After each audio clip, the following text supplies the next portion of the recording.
Hello everyone. चलिए देखिए, आज हम इस टॉपिक को पढ़ने जा रहे हैं। ठीक है, क्षारकों के भौतिक गुण। ठीक है, फिजिकल प्रॉपर्टीज ऑफ बेसिस। ठीक है, तो देखिए क्षारकों के भौतिक गुण कौन कौन से होते हैं। देखिए सिंपली क्या कह सकते हैं कि जो क्षारक होते हैं ये क्या होते हैं, जल में विलय होते हैं, मतलब कि जल में घुल जाते हैं। और क्या कह सकते हैं, क्षारक स्वाद में तीखे और कड़वे होते हैं। जैसे हम खाना वगैरह खाते हैं, कड़वाहट लगती है ना, वो किसकी वजह से होती है, क्षारक की उपस्थिति की वजह से होती है। दूसरा देखिए क्या कह सकते हैं कि जो क्षारक होते हैं वो लाल लिटमस पेपर को नीला कर देते हैं। तो चलिए लिखते हुए चल रहे हैं कि मतलब कि क्षारकों के भौतिक गुण क्या है, ये निम्न है। क्षारकों के भौतिक गुण क्या है, निम्न है। इसमें पहला देखिए क्या लिख लेंगे, जो क्षारक जल में विलय, क्षारक जल में विलय होते हैं, जल में विलय तथा स्वाद में तीखे, स्वाद में तीखे व कड़वे होते हैं, कड़वे होते हैं। ठीक है, पहला देखिए समझ गए कि क्षारक क्या होते हैं, जल में विलय होता है तथा स्वाद में तीखा व कड़वा होता है। दूसरा देखिए बहुत ही इंपॉर्टेंट है, मतलब कि जो क्षारक होते हैं वो लाल लिटमस पेपर को नीला कर देते हैं। क्षारक लाल लिटमस पेपर को, लिटमस पेपर को नीला कर देते हैं, नीला कर देते हैं। ठीक है, तो ये देखिए दूसरा गुण हो गया। तीसरा देखिए क्या लिख देंगे, मतलब जो क्षारक होते हैं वो उनको छूने पर वो कैसे होते हैं, साबुन की तरह होते हैं। मतलब कि कह सकते हैं जैसे साबुन नहीं चिकना होता, हम उसको छूते हैं, तो वैसे ही क्षारक भी होते हैं। मतलब साबुन को स्पर्श करने पर वो साबुन जैसे चिकने महसूस होते हैं, लगते हैं। ठीक है, तीसरा इसका गुण क्या लिखेंगे, क्षारक को, क्षारक स्पर्श करने पर, स्पर्श करने पर साबुन के समान, किसके समान, साबुन के समान चिकने होते हैं, साबुन के समान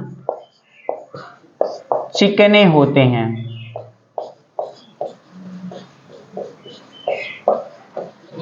ठीक है, क्षारक स्पर्श करने पर साबुन के समान चिकने होते हैं। और चौथा पॉइंट लिख लेंगे, मतलब कि क्षारक के समान अम्लों की, मतलब जो अम्लों के समान क्षारक की जो प्रवृत्ति होती है वो भी क्या होती है, संक्षारक की होती है। ठीक है, मतलब कि ये भी क्या होते हैं, जो प्रबल क्षारक होते हैं ये भी संक्षारक, मतलब कि ये भी हमको हानि पहुंचा सकते हैं। संक्षारक मतलब कि नष्ट, किसी चीज को नष्ट कर सकते हैं। ठीक है, तो सिंपली क्या कह सकते हैं, जो क्षारक होते हैं वो अम्लों के समान, क्षारकों की प्रकृति कैसे होती है, संक्षारण की होती है। लेकिन ये क्या होते हैं, ये अम्ल से क्या होते हैं, ये कम, मतलब कि जो यह प्रबल अम्लों की तुलना में कम होते हैं। मतलब कि जो संक्षारक की प्रवृत्ति अम्ल की होती है वो इनकी नहीं होती है। सपोज कर लीजिए कोई अम्ल है, ठीक है, वो बहुत बहुत ज्यादा संक्षारक है, तो इसमें कोई प्रबल क्षारक रहेगा तो वो उससे कम ही रहेगा। समझ रहे ना, मतलब कि अम्ल से जो इनकी प्रकृति होती है संक्षारक की, ये कम होती है। ठीक है, प्रबल अम्ल से प्रबल क्षारक की जो प्रवृत्ति होती है वो अम्ल की तुलना में बहुत ही कम होती है। तो ये भी लिख लीजिए, अम्लों के समान क्षारकों की प्रकृति संक्षारक होती है। मतलब लिख लीजिए इनकी प्रकृति संक्षारक होती, इनकी भी प्रकृति क्या कहते, प्रवृत्ति, सॉरी ये प्रवृत्ति लिख लीजिएगा, प्रवृत्ति संक्षारक होती है, संक्षारक होती है। लेकिन लेकिन लेकिन इनकी जो प्रवृत्ति होती है, लेकिन इनकी प्रवृत्ति प्रबल अम्लों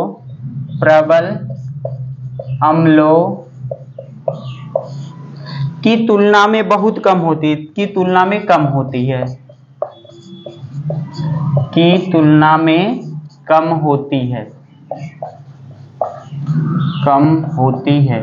ठीक है, तो ये सब क्या थे, इनके भौतिक गुण थे। तो अगर देखिए यहाँ पे जब मैं लिख रहा हूँ, वीडियो आपको बहुत स्लो लग रहा है तो आप वीडियो की जो स्पीड है वो आप तेजी से कर लीजिएगा, ठीक है, आप चेंज करके तेजी से कर लेंगे तो सही रहेगा। ठीक है, तो ये सब क्या थे, क्षारकों के भौतिक गुण थे, फिजिकल प्रॉपर्टीज ऑफ बेसिस।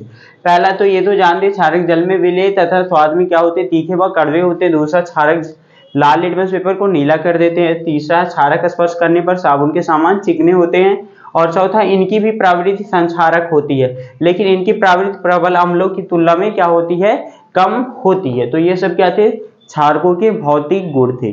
अब चलिए आगे हेडिंग डाल लीजिएगा, क्षारकों के रासायनिक गुण। ठीक है, हाँ ठीक है, आपने हेडिंग डाल दिया क्षारकों के रासायनिक गुण। ठीक है, केमिकल प्रॉपर्टीज ऑफ बेसिस। अब देखिए क्या होती है क्षारक के, हम क्या पढ़ेंगे, रासायनिक गुण पढ़ेंगे। ठीक है, देखिए जो क्षारक होते हैं, ठीक है, पहला देखिए क्षारक के क्या है, निम्न रासायनिक गुण है। ठीक है, इसमें देखिए पहला बता रहे हैं कि इसमें पहला पॉइंट लिख लेंगे कि जो क्षारक होता है, अभी लिखवा रहे हैं, मतलब कि जो क्षारक होते हैं वो धातुओं के साथ, सक्रिय धातुओं के साथ क्रिया करके लवण और हाइड्रोजन गैस मुक्त करते हैं। ठीक है, तो पहला किसके साथ लिखेंगे, इसमें धातु के साथ क्रिया, इसमें क्या लिखेंगे, धातु के साथ क्रिया, धातु के साथ क्रिया। ठीक है, इंग्लिश में कहते हैं reaction with metal, reaction with metal. ठीक है, देखिए जो प्रबल क्षारक होते सक्रिय धातुओं के साथ क्रिया करके हाइड्रोजन गैस क्या करते हैं, मुक्त करते हैं, उत्पन्न करते हैं। तो इसमें क्या लिख लेंगे, जो प्रबल क्षारक होते हैं, ठीक है, वो धातुओं के साथ क्रिया करके हाइड्रोजन गैस क्या करते हैं, मुक्त करते हैं। तो यहाँ पे मैंने जैसे इसका ये लिख दे रहा हूं, जैसे ये क्या हो गया, क्षारक हो गया, ठीक है, प्लस किसके साथ कर रहा है, ये धातु के साथ क्रिया कर रहा है। तो देखिए क्या बनाएगा, ये लवण बनाएगा, लवण बना रहा है, प्लस हाइड्रोजन, हाइड्रोजन गैस। ठीक है, समझ रहे हैं, मतलब जब क्षारक होते हैं वो धातुओं के साथ क्रिया करके क्या बनाते हैं, हाइड्रोजन गैस को मुक्त करते हैं। ठीक है, इतना समझ में आया। और देखिए क्या कह रहा है कि जो क्षारक होते हैं, क्षारकों को धातु पात्रों में नहीं रखना चाहिए। देखिए जो क्षारक होते हैं और इसीलिए क्या करते हैं, इनको धातु वाले पात्र में नहीं रखते। ठीक है, जितने भी क्षारक होते हैं उनको धातु वाले पात्र में नहीं रखते।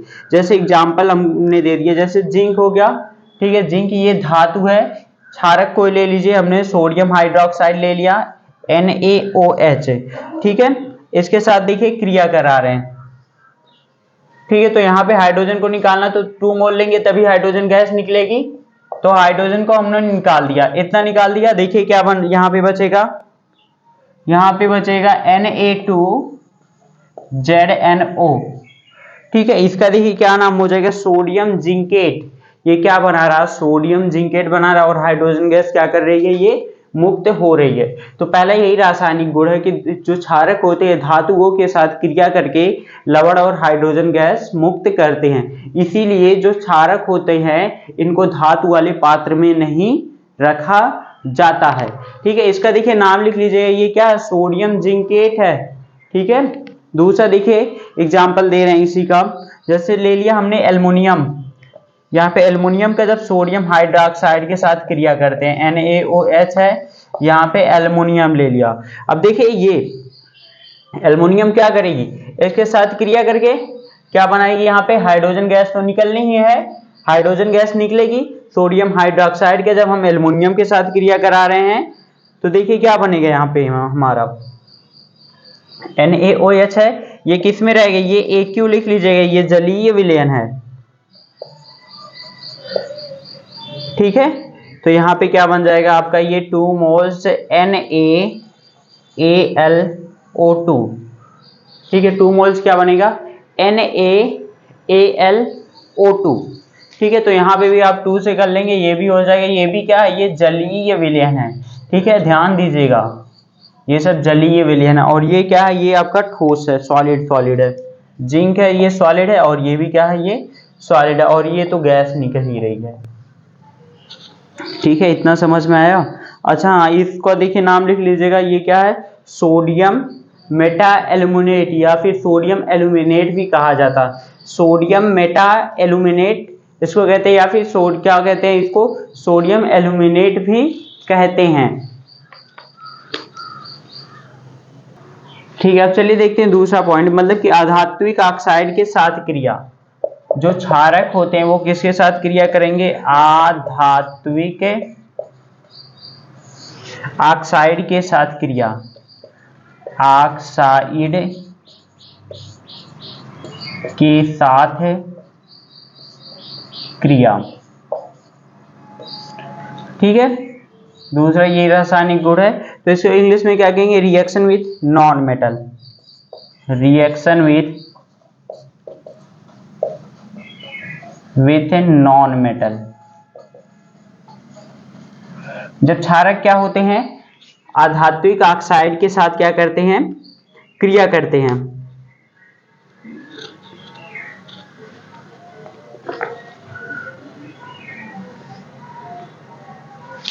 यहाँ पे देखिए reaction with non metal oxide होगा, अधात्विक ऑक्साइड है, reaction with non metal oxide, non metal oxide. ठीक है, तो देखिए क्या करते हैं, जो क्षारक होते हैं वो आधात्विक ऑक्साइड, आधात्विक ऑक्साइड देखिए क्या होती है, मतलब कि कह सकते हैं अम्लीय ऑक्साइड, आधात्विक ऑक्साइड व आधात्विक ऑक्साइड को अम्लीय ऑक्साइड कहते हैं। ठीक है, जब क्षारक आधात्विक ऑक्साइड के साथ क्रिया करते हैं तो लवण और जल का निर्माण करते हैं। ठीक है, जो क्षारक होते हैं वो आधात्विक ऑक्साइड के साथ क्रिया करके लवण और जल का निर्माण करते हैं। तो ये लिख लीजिएगा, ये मान लीजिए ये क्षारक हो गया। ठीक है, प्लस क्या ले लिया हमने, अधातु ऑक्साइड, अधातु ऑक्साइड रिएक्शन करा रहे हैं। ठीक है, देखिए क्या बन जाएगा, यहाँ पे लवण बनेगा प्लस इसी के साथ क्या बनेगा, जल बनेगा, H2O बनेगा। ठीक है, एग्जाम्पल जैसे मैंने क्या ले लिया, यहाँ पे कैल्शियम हाइड्रोक्साइड ले लिया, CaOH का होल ट्वाइस, AAQ जलीय विलयन में। ठीक है, ये क्या है, बुझा हुआ चूना है, क्या ये बुझा हुआ चूना का हम क्रिया करा रहे हैं CO2 के साथ, कार्बन डाइऑक्साइड के साथ।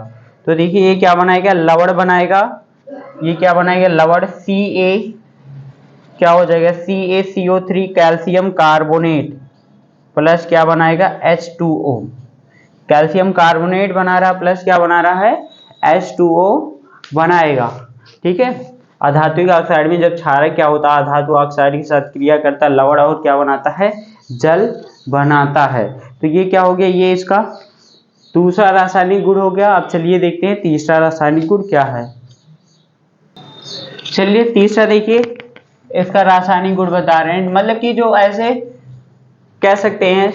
चलिए ठीक, तीसरा देखिए ये बताने जा रहे हैं, दूसरा बता रहे हैं। ठीक है, मतलब कि जो क्षारक होते हैं वो अम्ल के साथ क्रिया करके दोनों का जो प्रभाव रहता है, अम्ल का प्रभाव और क्षारक का दोनों का प्रभाव क्या होता है, नष्ट हो जाता है, और क्या बनाते हैं, लवण और जल का निर्माण करते हैं। ठीक है, तो क्या कह सकते हैं, अम्ल क्षारकों से अभिक्रिया करके, ठीक है, मतलब कि जो क्षारक होते हैं अम्लों से क्रिया करके उनके प्रभाव को नष्ट कर देते हैं।